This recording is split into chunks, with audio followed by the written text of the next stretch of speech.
Well, now it'll be so much more funny. Well, yeah, now I have a lot more people to tell, but probably my most embarrassing thing, and still the thing that I kind of beat myself up over a little bit. And it's incredibly emasculating. Well, I'm nervous. You almost castrated yourself in the last Oh, no, this is better.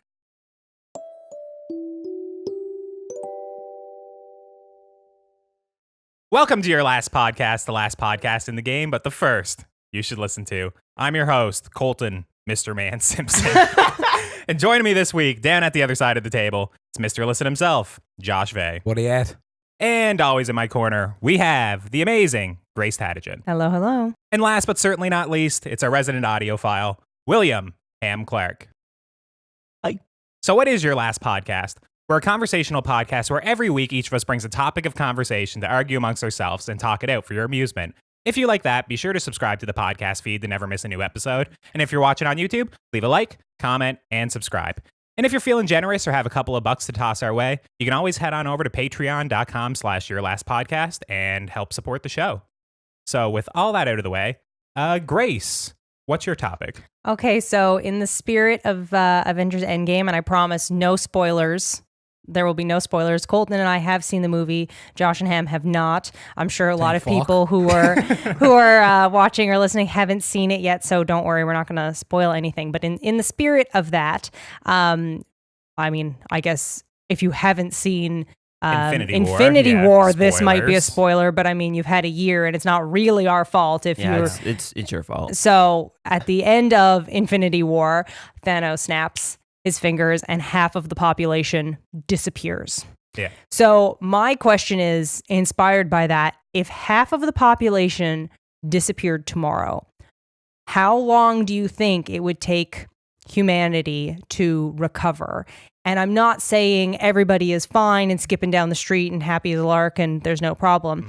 I'm talking how long before you can see a doctor regularly? How long before you can just go to the grocery store and get a gallon of milk? No problem. How much time would it take to get humanity back on track? I think months. Yeah, well, like how many months? This is what I'm wondering. I think months, and the reason why I think months is because with the snap, it is random. Yeah, so for the very thing. first time when it happens, you'll have helicopters crashing out of the sky, you'll have planes going down, you'll have some calamity like that. But I think in terms of like the greatest minds around the world, you'll lose half of them. Mm-hmm. So the other half will have to jump in the like, you know, pick up for what we lost. So I don't think it would actually take as long as I would I might expect. I remember when you first pitched this topic, I was like, oh my God, it'd be a couple of years. But when I was thinking, no, it's random. So, you know, I would think like months. I'd think like I'd say within a year, most things would be back to normal, because I think in terms of looting and stuff like that, since we still have half the police force, we still have half of the government, we still have half of everybody. Yeah. Okay, hold on now. So you're saying half of everything. So for someone who don't give a dancing fuck about the Marvel movies, explain to me who's gone when he snaps. What is the method for eliminating the population? It is completely random. Yeah. So it's 50-50. Yeah, 50-50. There's no like certain types of people are gone or nothing discriminatory. It's just nothing. Half of you it's gone. So 50% of the population, which means it could very well be, if it happened like right now, all of us could disappear and nobody in the house next door could disappear, or half of us could disappear. Well, maybe nothing would change. Well, see, but that's the question, right? Is, you know what I mean? What if the it just so happens all the world leaders are gone? What if they are randomly selected in the snap? Or what if none of the world leaders are gone? What if it's all hypothetically babies who are just gone? It's a clean cut, is it? There's no like after effects, tremors, shockwaves, no radiation, nothing. So it's not like a big Jesus bomb blew up. No. This world. So what happens is you snap your fingers and then you blow away like dust in the wind. Like everyone who's gone is just dust. Now, hypothetically, if someone was a pilot, flying a plane and they disappeared, the plane could potentially crash, therefore killing more people. Or somebody works at a nuclear power plant. So it's safe to say there'd be more than, even though it's half of yous are gone, there'd be more than half. There'd be more definitely. Let's round up. Right? Let's be over generous and give, what's his name, the purple feller? Thanos. Let's give him his fucking due diligence and say that he got rid of 75% of the population. It probably wouldn't be that high, but I understand your premise. Let's give him a chance. You never know. So let's say 75%. Aren't we just resetting the clock back to like what the world was probably like in the late 1800s in terms of population numbers wise? Yeah. So I mean, we were hopping along just fine back then in terms of functioning. Obviously, you'd have to change certain structures in order to accommodate for a loss of like manpower in terms of keeping, structures and infrastructure going. But aside from that, if there's no like real bad repercussions in terms of like after effects or like fallout or something like that, maybe it wouldn't take very long at all. Maybe, months might even be a long time. I don't know. Yeah, the only effects that it would be is from the initial day, like where you would have like actually, like it would wind up being like a 9/11 situation with planes hitting buildings and stuff like that. It would be like after the first day, all that would calm down. I think there would be some looting and panicking for like a day or two or maybe a week, because I mean, a day or two is like if a hockey game, if a hockey team loses sometimes. So yeah, maybe it would take more of like a week in terms of the police and everyone to kind of come together. And obviously there'd be like a global scale depression for quite a while. And a lot of like, what happened to them? Are they coming back? There'd be a lot of religious groups. Emotional or economic depression. Well, yeah, see, that's the thing is that would be crazy, And I mean, economically, I mean, you do have, half of the people who died, their bank accounts are still have as much money in them as before, and hypothetically that might go to their next of kin or whatever. But you would effectively throw the world into like a recession at least at the bare minimum, if not definitely a depression. Yeah. So that would be that's why the question is more complicated the more you delve into it. But I was just thinking of day-to-day operations. What do you think, Ham? I think it'd take probably a few years, honestly. You think years? Okay. Yeah, I think years, because like we literally would cut the population in half at that point. So like what do we have, like almost like 7 billion people? I think we do have 7 billion now. Yeah. So we cut that down to like a little more than 3 billion, and that's nothing compared to like what we have now. Like let me jump in again. Is your question localized or worldwide? I'm talking worldwide. Okay, because like scale. I think here we probably be best. Well, this is what I'm getting at. I mean, there's 7 billion people in the world. Larry G's only 7,000 Goose Bay. That means there'd be 3,500. Fuck, that's just like no difference whatsoever. You know what I mean? So in terms of us as individuals, in terms of going to Sobeys and picking up 2 liters of milk, I don't think anything would change for us here. Maybe in like a major center like New York City that got 10 million people, you cut that down to 5, it'd be awful lonesome in there. But I think it would change very slightly for us here, because even when you think about Tim's faster, when you think about dark NL, where people were like breaking in buildings and stuff, there would be a slight hitch somewhere if like half it lost, even if it was just like people aren't gonna go to work because they woke up and half their family's gone. There would be like a that slight. Happens now, though, to be fair. Well, it does, but it doesn't happen to everyone on a global stage, like half of everybody, right? So I think there would be a slight hiccup somewhere, but I don't think it would be as long as I originally thought. What are you thinking, Grace? Like how long? Originally, when I first thought about it, I thought 1 month. I thought it was going to be really, really short. But then the more I thought about it, thinking about things of all the jobs that are now vacant that you would need to retrain people for. So hypothetically, you've got half of all doctors disappear. You've got to train those med students like probably doubly as fast to get them into hospitals, because even though everything is cut down, wait times are not going to be cut in half because you have half as many doctors for half as many people. So the ratios are still going to be roughly the same. So stuff like that in the long run, I think it would smooth itself out, but it's the time it would take to train people to operate these things. Pilots are gone. How are we going to fly people places if we've got half as many pilots? Air traffic control, like some of the more technical jobs, there's a lot of jobs out there that maybe you don't require a lot of training. It would be probably pretty easy to rehire, let's say, everybody at Tim's, and you could get your coffee just as quickly. Like Tim's could probably bounce back in a week. That would be no problem. Ever since they put the fucking tea up to $2.25, I think they're done. Once they broke the $2 mark for the large, they sealed their own fate, Thanos or not. But I'm thinking things like a lot of government jobs that involve policy and lawmaking and stuff like that. We'd be way better off in that regard, but too. Just trim the fat. But think they wouldn't hypothetically wouldn't be moving forward with a lot of things. They would be like, well, we got to wait. We got to figure it out. We don't have this position in government, and they would be really slow to recover. So I think that, and think about things like transporting perishable goods. If we don't have truck drivers, when is Newfoundland going to have oranges again? It'll be a long time. little things like that. I agree it'll be a long time, but I don't think oranges brings like all of Newfoundland crumbling. No. I understand it is like, there's certain things that are going to be behind. And that's why I'm kind of like with yourself, I'm like months. Mm-hmm. I think it would be now normal. That's what I'm saying. If you're talking about like the emotional side of it, normal probably never again. No. Yeah. And especially like I was trying to say, couple generations at least. Well, yeah. And, there'd be a lot of religious groups that would take it as like, well, this was the coming of Christ. And, those that are left are like, the damned that are left Something over, like right? that. There would definitely be a lot of religious groups and a lot of talk that wouldn't they be part of that? Well, the people left, yes. I mean, that'd probably cause a lot of or the drama. people who are gone would be the damned. No, the ones that would be the left one that go first. If you believe in rapture, then the ones that are left are the unworthy. Yeah. Basically. Oh, I had it backwards. Sorry. Yeah, the one that are left are unworthy. So yeah, that'd cause a bit of drama, I would say. But yeah, in terms of like the emotional stakes, never again. But in terms of society, I think the most interesting point was the economics of it.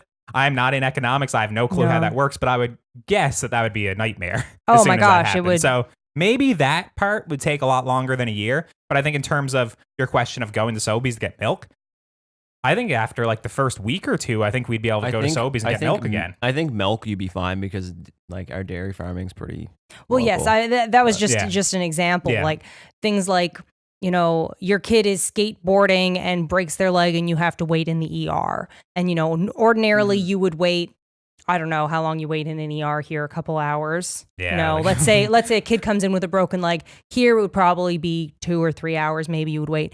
Montreal would be 2 or 3 days, but that's a whole other topic conversation. How long would you have to, like if the snap happened tomorrow, you would wait a long time for something as simple as a broken leg, but give it 3 months, would you go back to waiting your regular 2 to 3 hours? I think if you really want to peel back the orange, some of the stuff that you could really go down the rabbit hole in. And, it's kind of funny because this guy, I haven't seen the Marvel movies, but this guy is supposed to be like a big time villain, right? Yeah. He is, yeah. Seems like an awful docile way to deal with half of the population. Like, why not just split the earth in two and eviscerate half of her? Like, well, have that's what it he was spiral doing into the sun before. or something, Yeah, right? that's what he was. Yeah, like if you watch the movie, the thing is with Infinity War, he becomes kind of like the protagonist of the movie. And by the end, when he does finally snap, you understand why he did it, and he's pitching it in a very like, I want it to affect both the rich and poor. I want it to affect everybody globally. And basically, he looks at himself as a hero, like all good villains do. So yeah, that's, so he does it in a passive way. What he was doing in the past is he was going planet by planet and just exterminating half the population. Oh, that sounds like something be right up my alley. But then he figures this is, I think you'd actually like him. Not even joking. Thanos? Yeah. You probably like him. Well, maybe. We'll see. Based on what I heard about Endgame that I'm not going to reveal, I ain't interested. With regard to peeling back the orange, I think that the economic side of things could have the potential to cause a lot more damage than the snap in regard to, like, there are certain countries that exist in the world that are totally self-reliant on other countries for the import of rare materials and goods. Mm-hmm. And if you broke that supply chain, you could see some hostility break out. Like, I don't know, just to use for an example, I know that China is one of the largest importers of aluminum and steel from Canada and the United States. So imagine if that just stopped all of a sudden. A country like that may see that as an opportunity to say, well, we still need these raw materials. Let's just go get them. Next thing you know, the boats are coming up alongside Vancouver, right? Yeah. I mean, they already are, but. Or like, let's say. You said it, not me. Let's say there's two countries that have been, at odds for a while, and the two world leaders of these particular countries happen to be gone in the snap, and they're replaced with people who either have less patience or more animosity, and then they go to war. All of these things. It's crazy the potential of things that could happen because it's random. It's not like you're saying you're getting rid of all of the bad people or all of the poor people or all of the, I don't know, cat lovers or dog lovers or whatever it is. It's completely random, so there's no way to plan for it. So, yeah. No, it's interesting. It is a very wide topic that you can sort of dive into the way that we did. And I think that, like you said, even though the snap seems really docile to me, once, you kind of tell me about this movie and it's just chaos and madness and shit CGI and stuff like that. But it's like, why wouldn't they go for something a little bit more extreme? But I guess maybe they don't have to if, this sets off the series of dominoes, right? But yeah, so that's just kind of something that I've been thinking about that question since Infinity War came out about a year ago. And when you pitched the podcast, I said, you know what, that's one to chat about. Mm-hmm. So there we go.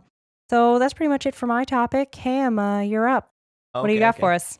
All right, so my topic this week is our most embarrassing moments or moment. So I'll go first since, I'm forcing everyone you have to set the tone. Guts. How embarrassing are we getting here? So, okay, so my first story dates back to when I was probably 12, 13 maybe. And I used to draw a lot as a kid. We brought this up and so I used to draw a lot.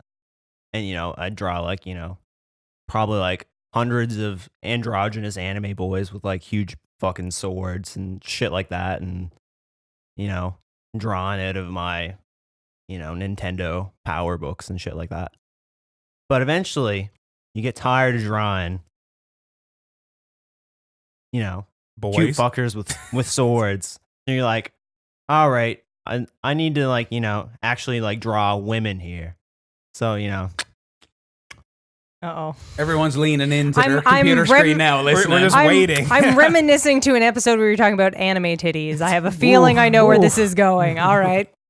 All right. So, I'm sitting here, drawing it here, and one of my friends who I won't name was like, "Oh my, buy that off you for $2?" I'm like, "Yeah."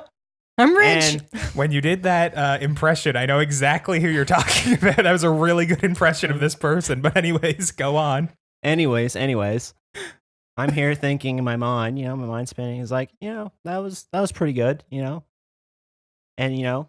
I'm 13 here, just figuring out about the ladies. So I'm like, well, I'll just keep drawing big titty anime girls. So eventually, this leads me down a dark path. So, essentially, I have this, fucking sketchbook full of, smut. Essentially, I just have a fucking sketchbook full of, softcore hentai at this point. My son does the same thing as Buddy in the Titanic. Jack had a book full of naked girls, too. Nothing wrong with that, boy. So, anyways, go to sleep, wake up one day. And then my dad is here holding my sketchbook. And I have to explain to my dad why I have a fucking sketchbook full of, essentially, hentai. Mm-hmm. How the fuck do you explain to your dad? It's well, I guess I'm just kind of fucking weird, I guess. I know your dad pretty well. I bet he was a little bit proud, I would say, in a facet, but also just what the hell? Well, I mean, knowing my dad as well as I do, I'm the apple doesn't fall far from the tree. So that's that. I feel like he was oh fuck, he's just a fucking weirdo that draws big titty anime girls, and I'm well, Did you get the sketchbook back? That would be the real question.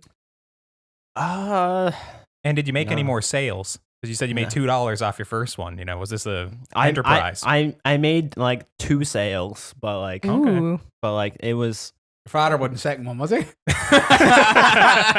my line in my hentai drawing career was that moment. It ended there, and it's unfortunate because I can probably make good money selling anime titties online. Come out of retirement, my son. I mean, the internet has evolved in leaps and bounds since we were 8, 9 years old. Especially if you need a little fursona, hit them up. Hit them up.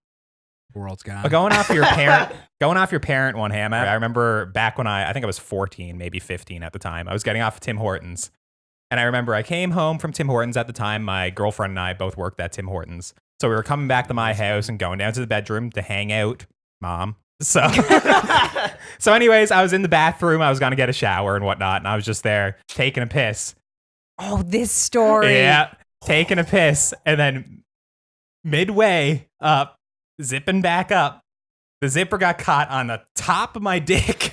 And I howled like the loudest noise I think I've ever made in my life. And I don't know if you guys have ever had it happen to you, if you ever got your dick caught in your zipper. I thought you were going to say if they could hear it from across town. I mean, they might have been able to, but no, you guys ever have it happen? I've received some like damage from like, those days you have to go commando, but like nothing that serious. No, that's a mortal wound. I've tried not to be stunned and pay attention to what you're doing with your equipment.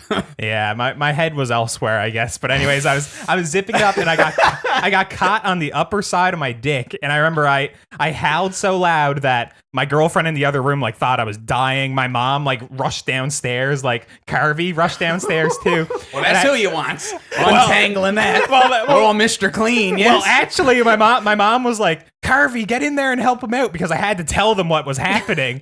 And he's like, no, I'm not going in there. I'm not going in there. I don't want to see that. So I was stuck in there with my dick caught in my zipper and kind of like trying to keep my hands like to block things. And I had to get my mom to come in. I don't know why I just didn't get my girlfriend to come in, but I got my mom to come in, and she took scissors and she had to cut off my Tim Hortons pants from the waist down to the knee on both sides. And I was covering everything up. And then finally the zipper slackened and like let go.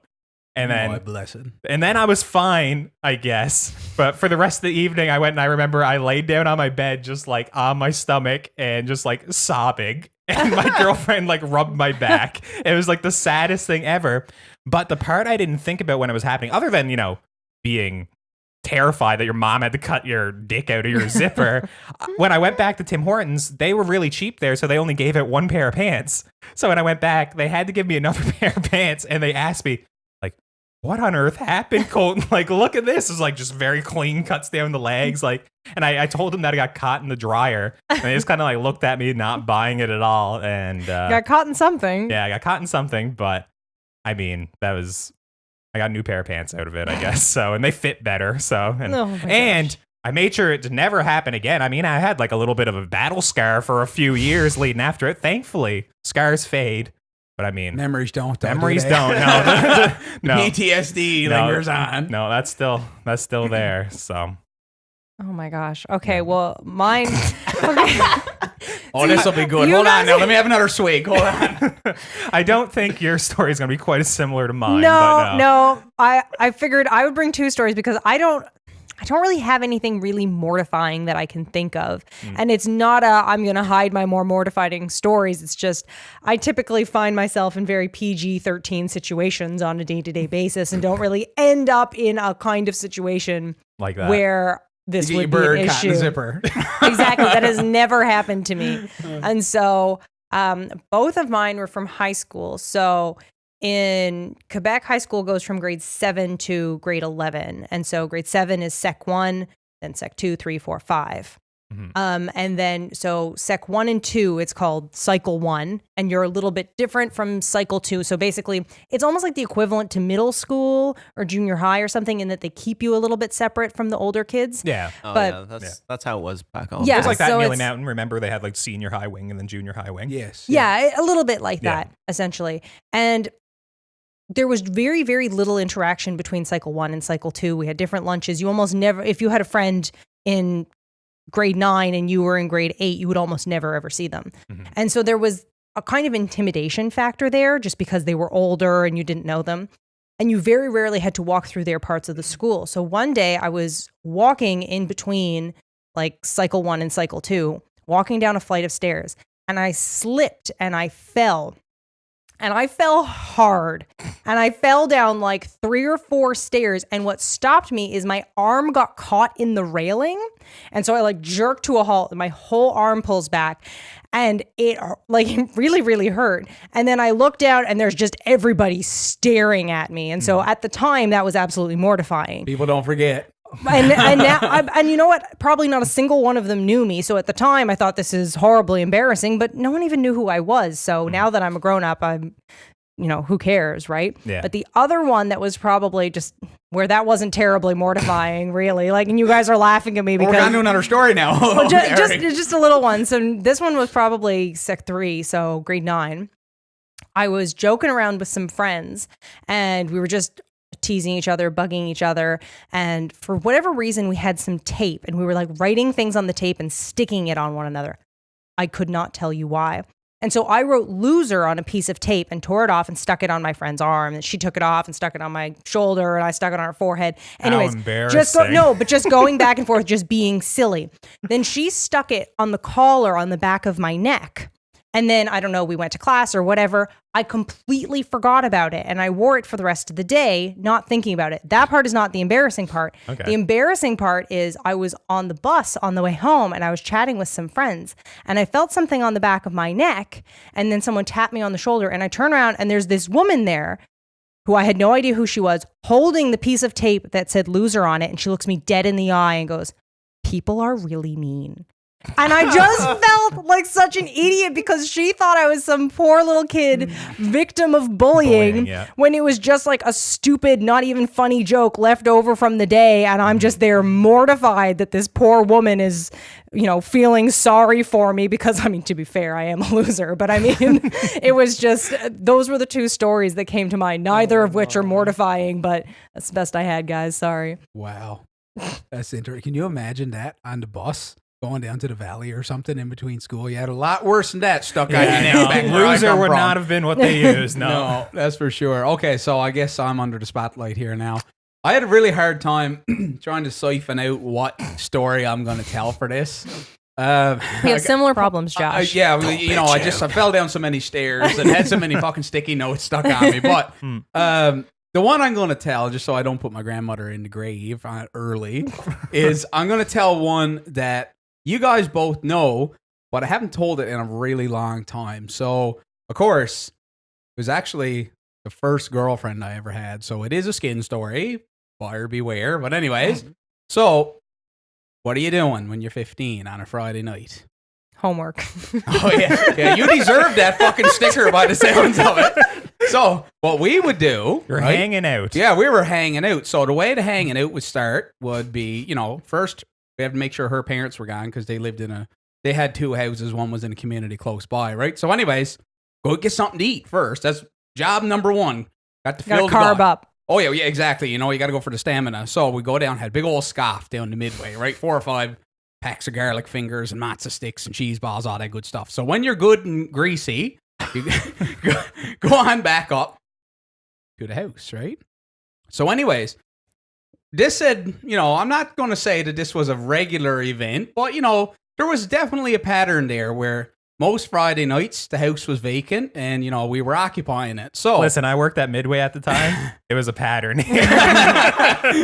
But, if you're going to be good at it, you got to really fucking take time, right? And figure everything out and pre-plan. Practice makes perfect. So anyways, we gets up to the house. Just getting in the mood, right? Getting all sensualized and all that stuff. Got me fucking Gatorade out and everything. Had a swig of that. Like you would charge. Oh yeah, you gotta have a bit of blue, my son, before you go in and do the deed. Hey, boy. Gotta get his electrolytes up. Exactly. Can't You're pass not out going to be midway through. depleted after that, right? Yeah. So anyways, that's all fine and good. We didn't actually get to it because one of us, not me, wanted to get a shower. So that's all fine. So of course I'm there. No. Yeah. No. I'm seeing striking similarities between these two stories. So anyways, I am that you're 15, you're just one raging hormone. You can't wait. 5-minute shower is too fucking long. So what are you doing? Well, you're sitting on the edge of the toilet while the missus is in getting a shower. Just waiting for her to come out so you can jump on her like a fucking antelope, right? So, like Gibber. Like you would, right? Like you would, exactly, right? So anyways, that's all fine and good. I'm sat there on the toilet with the seat down. And of course, this is before, you could go on the internet on your phone and all that stuff. So I was reading a fucking bottle of Lysol. I had a bottle of Lysol picked up from the ground and I was going through the ingredients, right? The whatever it is, all those weird fucking chemicals and nobody knows what it is. And out of the corner of my eye, I sees the door open to the bathroom. This is a tiny bathroom. I'm talking real small, the size of this table. Anyways, in pokes this head, and who is it but her mother? No. Her mother's head. But yeah, you remember this fucking story. I do, yeah. So her mother's head pokes in through the door, and I drops the Lysol bottle. I just stares at her sort of vacantly, right? What the fuck? I gets up, and she says her daughter's name, right? And I sort of she just kind of brushed past me. We didn't really exchange looks or anything. So I immediately, I'm all right, gotta fucking get out of here. Gotta fucking escape this now. So I starts going down over the stairs, and her father is coming up the stairs as I'm going by.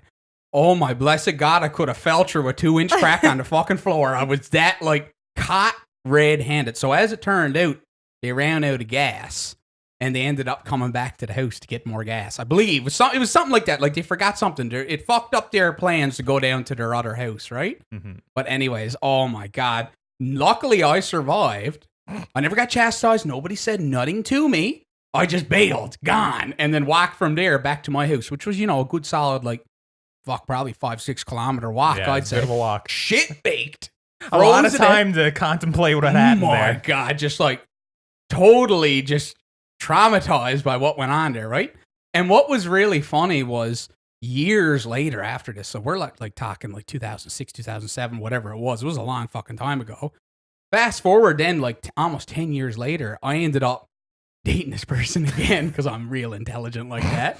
And anyways, this story came up again, and I had forgotten that it happened, and it was so weird to see one of your childhood traumas be told from the other person's point of view, where they're like, oh yes, I opened the door and there he was reading the fucking Lysol bottle, proud as a peacock sitting on the toilet, right? So you never got the story from her point of view in between that moment and 10 years later? Well, no, not from the mother. This was the mother telling the story, okay. right? Well, God, we did some laughing at that. Jesus, it was pretty funny, but terrifying at the time, right? Gosh. So that's my little embarrassing story. Maybe I deserve a little loser sticker on my back here now too, but pretty bad. That's tame as fuck.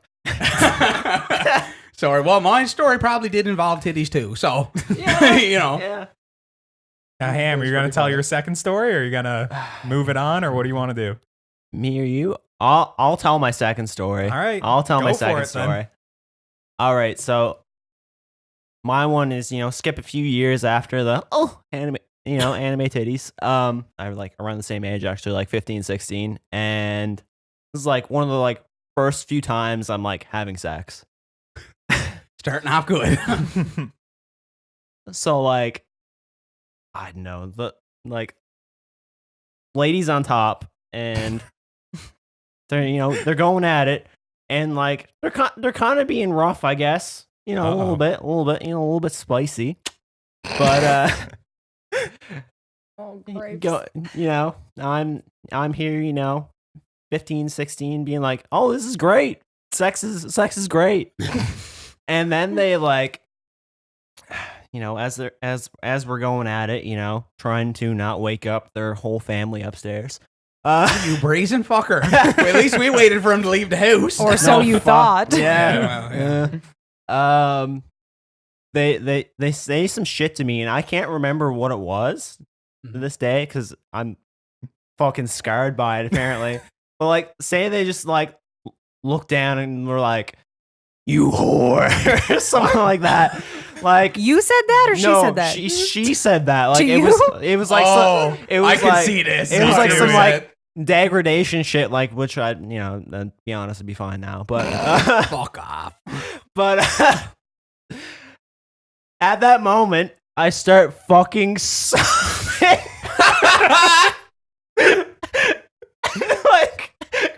Crying, sobbing. And did it kill everything, or did you keep going? Oh no. It kept going, tears streaming down your face. Still inside while simultaneously sobbing my fucking eyes out. Fuck, man. My geez, you could have took a time out or something, boy. Well, no, swing a Gatorade or something.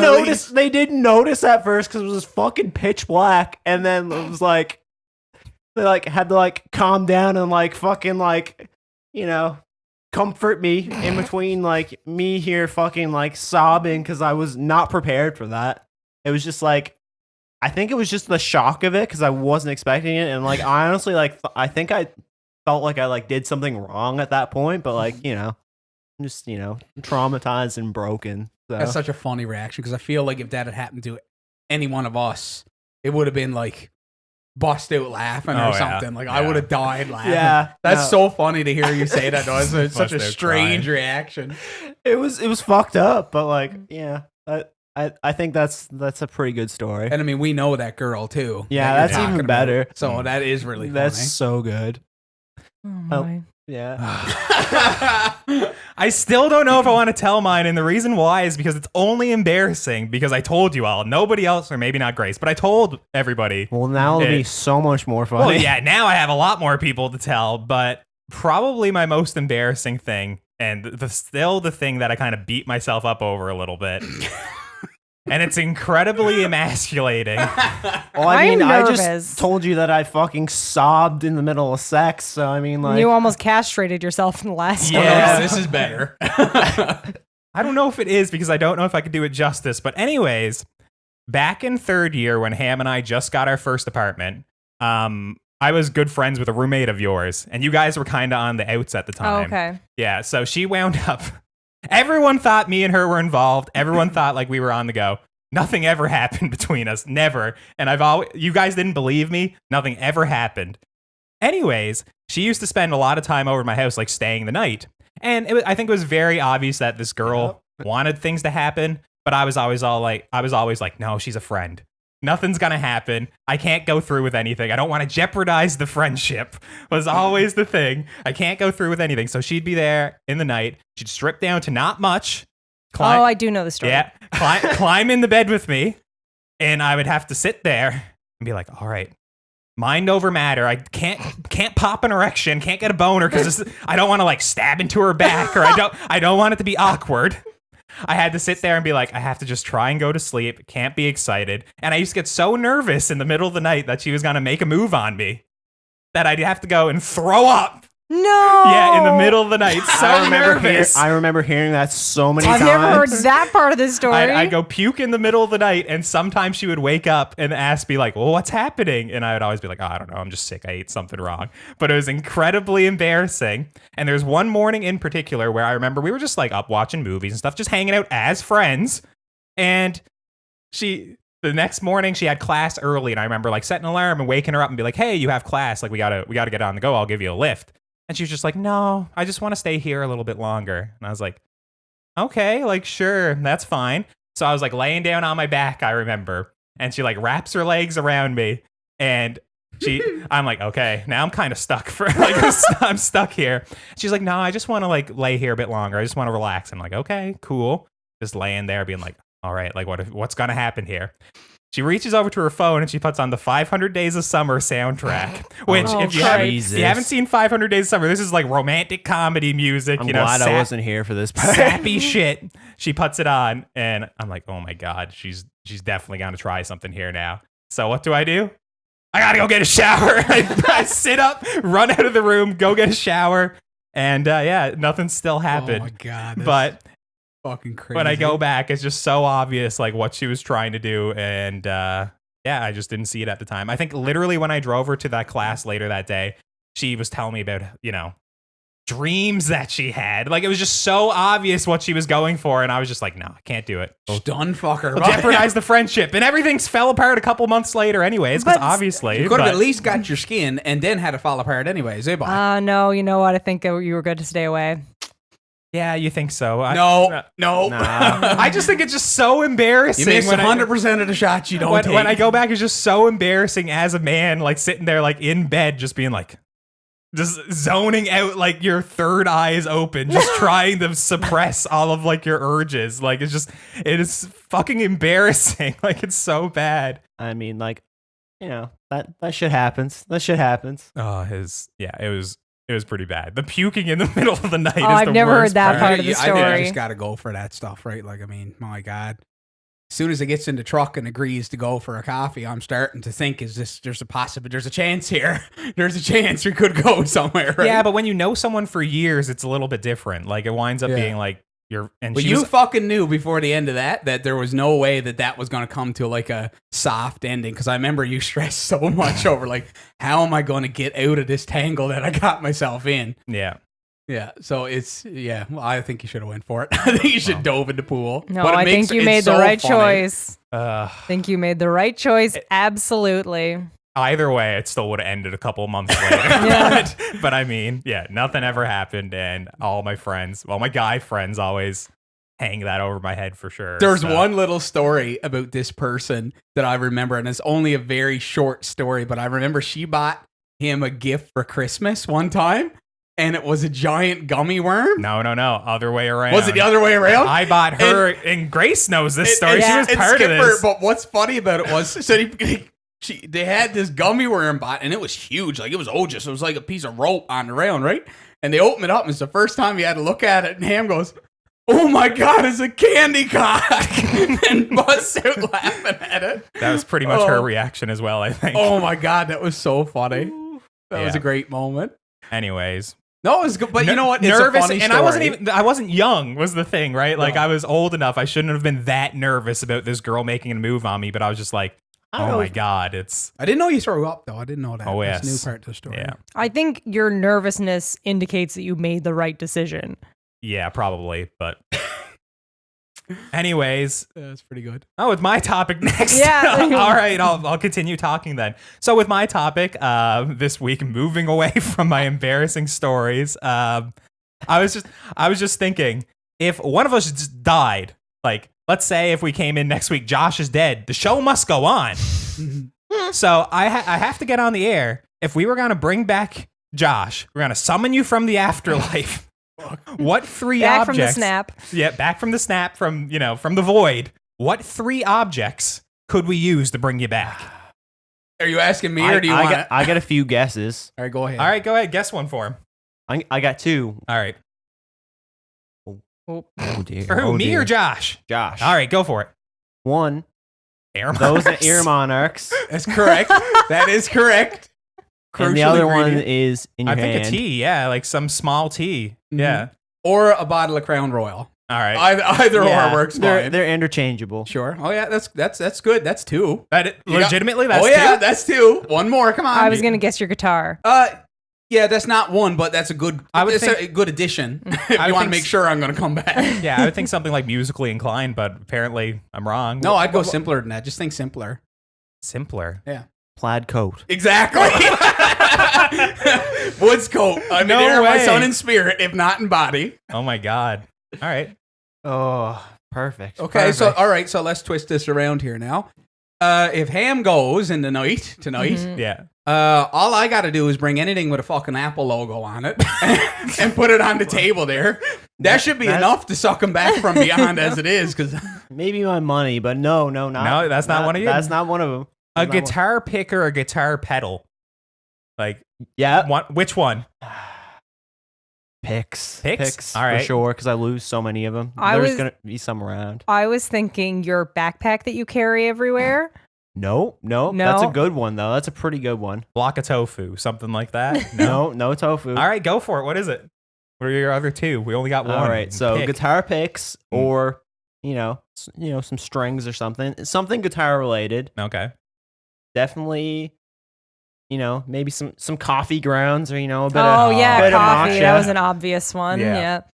and a loose sock. Yes, oh, accurate. yeah, 100%. After living with Accurate. you for years? loose Yeah. sock. Yeah, well, Interesting. because he'd always leave his loose socks on Everywhere. the floor. There'd just be all one. the time. Like when we lived together, he would just leave one. Mm. I mean, I sent you a picture there a Oh, couple yeah. of months ago, and it was like this artistic shot of just Ham's sock in the middle of the kitchen floor. That's like, beautiful. yeah, yeah. I think Okay. that would capture my essence. I think.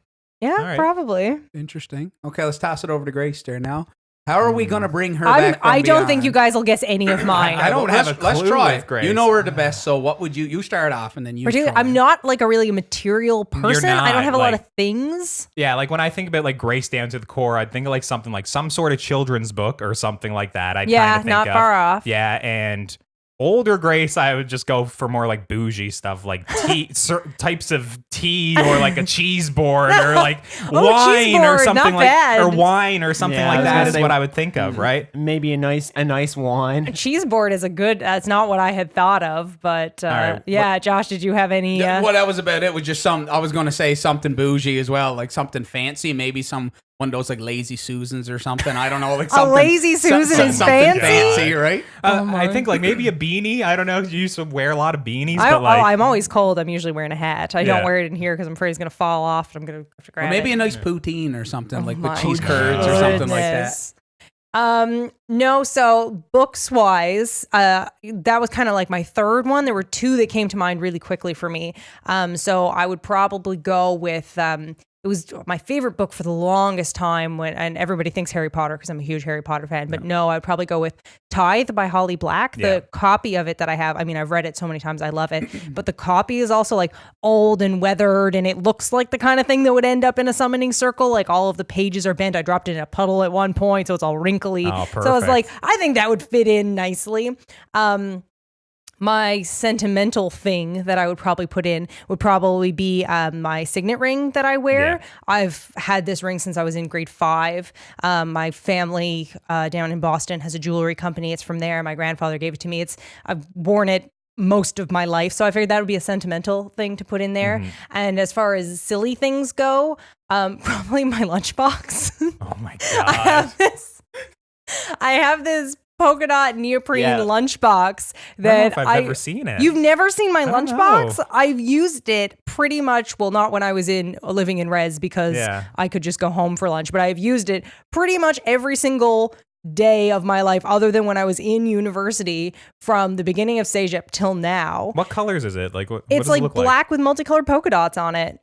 And it looks like a tiny little handheld purse type thing. I can't picture it. It's nothing fancy, but I know it speaks to food and being sustainable by not using a plastic bag and that kind of stuff. So those were the things that came to mind for me to throw in. The what about Skipper lunchbox over is here? pretty stable. All right, let's pretty stable. what about Skipper? What are we using to summon him back? Well, I'm a very materialistic Yeah, person, so that there's made a it lot hard. of different things you can Well, probably the first choose. things first, we got to have some sort of fucking hair gel in order to get him back Hair from beyond, or gel. he ain't coming. Yeah. I can guarantee you that. I was thinking this dinosaur too would probably be up there. If it wasn't in the circle, it would be near the circle. I thought of that T-Rex as well as number 2, but I'm not 100% sure. I think there's a better merging of two I'd things say for me. just a Whopper, and he'd jump right to the ground. I'd say if you had a nice Whopper ready to go or You're something not far with no off, not far cheese, off. cheese, and Yeah. he'd spring up just like Dandelion at the ground. Yeah, well, definitely the first thing that came to mind for me was hair gel. And I was like, you got to get like a big tub of like the Garnier Fructis Yes. 3-strength hold hair gel, just what I use all the time. That would definitely be there. My second thought was this T-Rex. Yeah. But I was like, I need something that merges things better. So I was thinking like an old Jurassic Park VHS. Like the Oh, old, yeah, that like works. the old Really one, good it one. merges film and dinosaurs together, whereas this is just, it's still from Jurassic Park and a toy.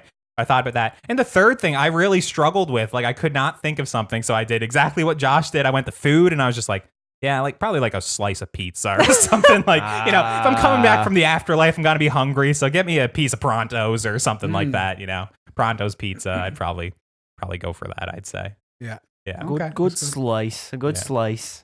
I think we guessed a couple of each other's. Yeah, ones, there's a lot more successful guessing than I was expecting. Yeah. Here we go. Well, I don't know if that's good or bad, but anyways. too predictable, I guess, but No, but that's good. yeah, a little short topic after a longer Ham's topic. No, it's good. So I guess that leaves it Yeah, to me. go ahead there. So yeah, just my topic this week is the age-old saying, "If you don't vote, can you still bitch?" Is that an age-old saying? Well, where I come from, it is, right? They certainly said it a time or two down to Tim Hortons. But, trying to be topical, there's a provincial election going on right now. I'm sure everybody knows it. It's starting to do the whole polarization effect with everyone that's out there. In some regards, in other regards, it's kind of opening up new avenues and new possibilities because there are some new parties this year. But aside from that, I don't even really want to get into the politics side of it. I just want to sort of, more so than anything, examine the saying. What do you think? Like, do you think if you don't participate in picking a candidate to lead the province or the country, do you think you can complain about decisions that are made by the person that wins? What do you think? Yes. Yes. Okay. You think Why? you can complain if you don't vote? Yeah. Okay. Because I'll tell you what I think afterwards, but go ahead, explain. like maybe like the candidates or like their views, none of them match up with yours at all. Okay. Like, Mhm. and like that's very common, especially if you're like nuts like myself. But yeah, like if you have no one that represents you, like how is that fair? Like Mhm. you might as well bitch or like Yeah, You might and as well. I understand what you're saying, but that is exactly all that And, it would be bitching. It wouldn't be anything meaningful or constructive, right? It'd be just purely venting more so than constructive criticism, right? Oh, But I yeah. get you. Oh yeah, but like you can't be constructive if there's like nothing there. Like I know you could pick like the lesser of the evils, you could Mhm. say, but like that's for some people like not voting at all is still a valid choice. And I think that is still a valid choice. Okay. Well, I mean, it depends on whether you feel like you should participate in a system that makes your little corner of the world unique from some pretty terrible places in the world, right? But I understand, Yeah. not voting is a decision, but it is something that is at the very core Of the democratic of process. how yeah. we operate over here. Like that's what Oh, and like makes us who we are. don't right? get me wrong, like I'm probably gonna vote if I get the Mhm. chance, at least. Okay, and we'll come back to that now in a second, just because I kind of want to just get a quick answer from everyone first, Mhm. and then we can sort of get into like anything else above and beyond, right? So, what about you? What do you think? I'm inclined to say, yeah, you can bitch, but I don't want to hear it. Mhm. Yeah, there you go. Exactly. Because yeah, you're right to bitch about whatever you want, but it's just if you're not going to vote, you're not going to participate anyways. I'm not a very political person as it is, but if I am going to bitch about it, I will make sure that I'm at least going out to the polls to vote for the person that mostly fits my views, Mhm. and whenever voting does come up, I do my research. Yeah. Like I said, I'm not a political person, but I do go and look at the different candidates. I'll listen to interviews or watch videos on it to try and get to know them. Mhm. Or even I remember with the federal election last time, I did a lot of reading into Stephen Harper because I just genuinely didn't know why people hated him so much. And I didn't know if it was just like, he's old and boring looking. And incumbent. Yeah, you know. he's incumbent. As Yeah, well. like I was just like, I just kind of wanted to know. So yeah, I would be more inclined to say like, no, if you're not going to participate, you shouldn't bitch. Yes, it's your right to do so, but I don't want to hear it. Okay, good. What do you got? Yeah, I don't think that you should complain if you don't vote. And Ham, I hadn't thought of it from your perspective before. So I will say that that's not something I had considered. But I think that if you are in a position where you cannot vote, then you can still. And my example of that is in Quebec, if you're outside of Quebec, but you're still a Quebec resident, they make it incredibly difficult to vote. And I went through that when I was in school here, but I was still a Quebec resident. Basically, not officially, but unofficially, if you're outside of Quebec, odds are you're not going to vote for a really Quebec-centric party. You're not okay. going to vote. Bloc, Yeah, for you're example? not. Yeah. People who are going to vote Bloc are going to stay in Quebec. Mhm. And so they make it incredibly difficult to vote. Like it's not you can just register and get the thing sent to your house. Most government websites in Quebec exist exclusively in French. So if you are not fluent in French, it is very difficult to find that information. Yeah. It took weeks and weeks to get it sorted out so that I could vote. So in cases like that, yes, I think I had the right to complain because they made it so difficult for Sure. me to vote, but that is not common. No, that situation. and that's sort of what I was trying to Yeah. like, and we'll talk about that a Yeah. little bit more in a second, but just with regards But to in general, process, yeah. I think that if you want to complain, you should vote. And I think that if you cast your vote for person A and person B wins, absolutely you're allowed to complain. Even if you cast your vote for person A Yes. and person A doesn't fulfill on their campaign promises, which would be shocking Happens, and would, I Yeah. can't believe that ever happening. But, and I think that you're allowed to complain anyway, but I do believe you should vote. I agree with you, Josh, that it is part of the democratic process. Mm-hmm. It is why we are able to live in a free society. I believe that voting is important. Now, do I sometimes wait until the last minute to do some research? Absolutely. Oh, yeah. Am I involved in the political discussion? No. But I think that it is important to do your research and vote and not just vote for the same party because, well, that's who my parents voted for or something like that. So, with regard to my own answer, I had a really hard time coming to a solid conclusion on this answer. I was once inclined to say, no, keep your mouth shut 100%. I'm sort of gravitating slightly towards a mild yes. And the reason why is simply because of our demographic, okay? Our demographic votes the least out of anyone that's ever existed. We, like the millennial demographic, I think it's disgusting. It's like a 13% turnout. Is that all? It's really, really low, with the exception of the federal election where like, Oh yeah. and there's an argument to be made that that's how he won, is he motivated us to come out and vote for him, right? Yeah. So I'm sort of inclined to lean slightly towards yes, I still want people to complain. And the reason why is because those that don't vote but complain may still intellectually stimulate some people that That's a will good go point. out and vote. So like if Ham, for example, I know you're going to go vote, but let's just say for sake of argument, you don't. Okay. And we get into a discussion and you are still, we're still discussing the system and the policies and the politics and the choice of the incumbent government, blah, blah, blah. It might influence the way that I'm going to vote.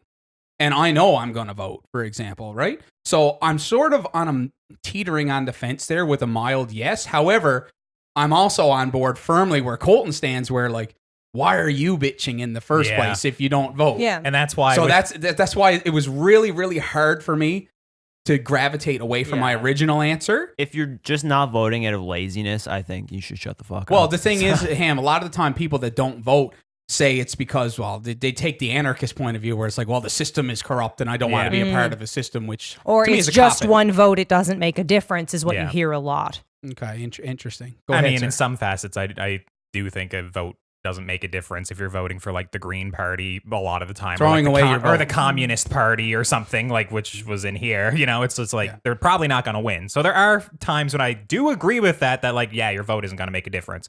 But if you are voting when things are tight in between, like, you know, the two main parties most of the time, it probably will make somewhat of a difference.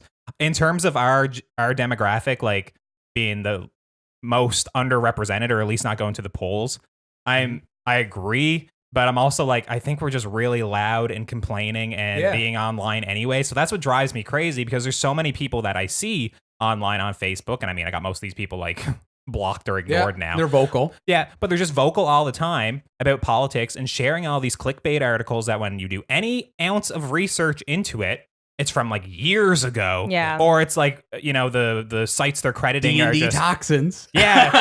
Oh my God, 2004. yeah. That's just still brought up. Or, you know, I always see, and it's always around these political times, like when voting's coming up, all of these old articles start resurfacing.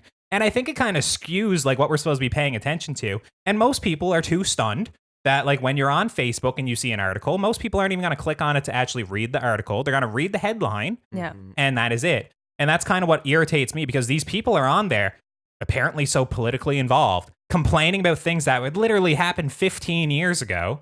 And then they're also like influencing it. You know, if you look at the comments, there's probably a dozen people there commenting on something, because these articles that get passed around are very incendiary. Yeah. And it just drives me crazy. And I mean, yes, they still have a right to vote. And hopefully the people that are sharing these things on Facebook do vote.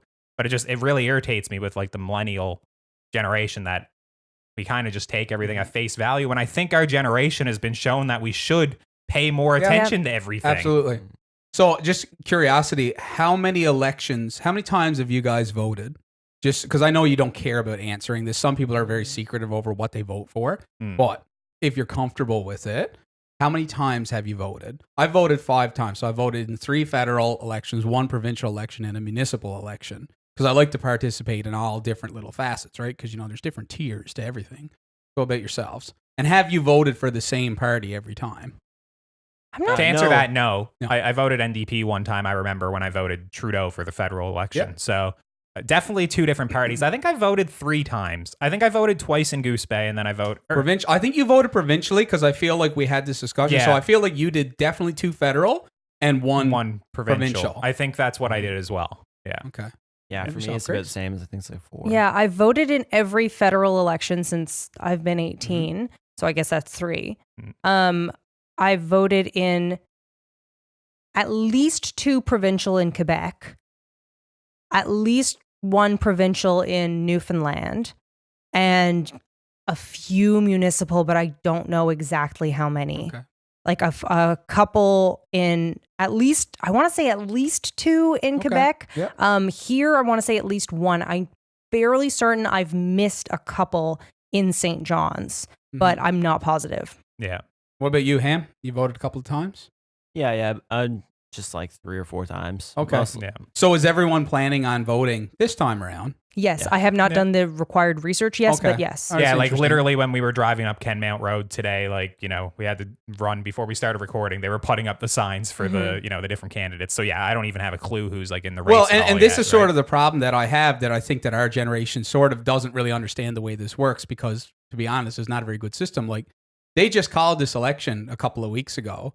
The fact that the premier can just sort of decide now's a good time, let's get her done now, and then all of a sudden we're like kicked off into election mode seems wrong. It seems like it should be a fixed date every single time, so Yeah, that it's like it's very self-serving. They just came out with a nice rosy budget there a little while ago, Yeah. and now you're going to have an election. Like, yeah, it's because very self-serving. Yeah, because people are going into the election with a more positive view of your government now. Yeah. Like, you should call it when you're on a high, when you're not on Yeah. a low, right? If you want to get reelected. Yeah. It doesn't seem like a very solid system. It should almost be, it is going to be every October or whatever. It's a very quick turnaround too. Like, it was only Yeah. announced like a week 2 or two weeks ago, something Yeah. like that. Well, And so I it's like mean- within a month. You know, it's May 15th, right? Is 15th of May, Yeah. or it might be the 16th. I'm not sure, but it's the middle of May. right yeah. there, yeah. Yeah, in the States, it's their election cycle is crazy. It's Oh, like yeah. 2 years worth of campaigning. Like, that is millions and millions of dollars. Like, I don't think you need something that long. No. Like, that's just insanity. Well, that's more of a TV show. right? Yeah, There's a- exactly. right? But that's something for the news agencies to just sort of keep going. yeah, But for us, yeah, a couple of weeks, man. Like, yeah, my that's God, pretty quick by- turnaround. Yes, that's a bit of whiplash. There. It takes longer than that. Wait for something to get in from Amazon back home. My God, like, my geez, you're not going to wait for an election that long. So no, that's interesting. So we had 2 no, 1 yes, You said you're a soft two yes, no's. yeah. I'm a soft yes. So 2 yeses and 2 no's. I'm still a no, just because I don't want to hear about it. Just because I'm Yeah. not politically involved. It's just Josh, I think that you and Ham made very good points that definitely push me closer towards a Yeah. yes. I think I'm still a no, though, even with No, it's fine. Yeah. what I had to say about when people are in situations where it is very difficult and or impossible for them to vote. Yeah. So Interesting. So what we're saying is go out and vote. Get out there and vote. Yeah. And listen, it doesn't matter. That's why I'm not even really going to dive into the who are we voting conversation, Yeah. because it doesn't really matter as long as you participate. I agree. Tick your box, man. Like, that's why we went to war. That's why we exist, is so that you can go out and participate in this process. Absolutely. Especially if you want to complain. There you go. But anyways, with that, we're your last podcast. If you like what we do here, make sure to subscribe to the podcast feeds. And if you're watching on YouTube, like, comment, share with your friends. And if you're feeling generous, you can always support the show over at patreon.com/yourlastpodcast. And with all that out of the way, I'm Colton. I'm Josh. I'm Grace. And we'll be back with a new episode next week and every week thereafter until our last. So thank you for watching. Love Thank you. you. Bye. See you later.